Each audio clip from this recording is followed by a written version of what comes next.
Hey guys, we're starting a YouTube channel, Brotherpreneurs. We're literally just setting up the account right now. Yep. And we were like, how do you name it? Like we're doing Brotherpreneurs together, but we didn't want it my name, so we tried to figure out. So it's all one word. So here we're gonna do this just like hack job style. So right here, you see Brotherpreneurs, right? That's what we wanted as our YouTube channel name.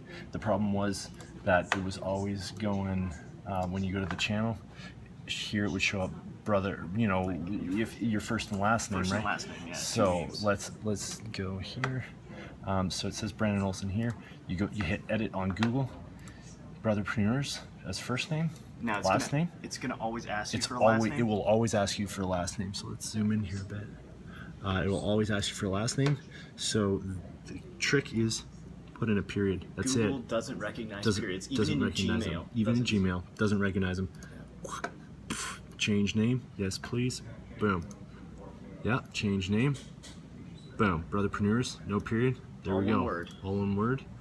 Go to our account. Nope, not that. Brotherpreneurs, boom.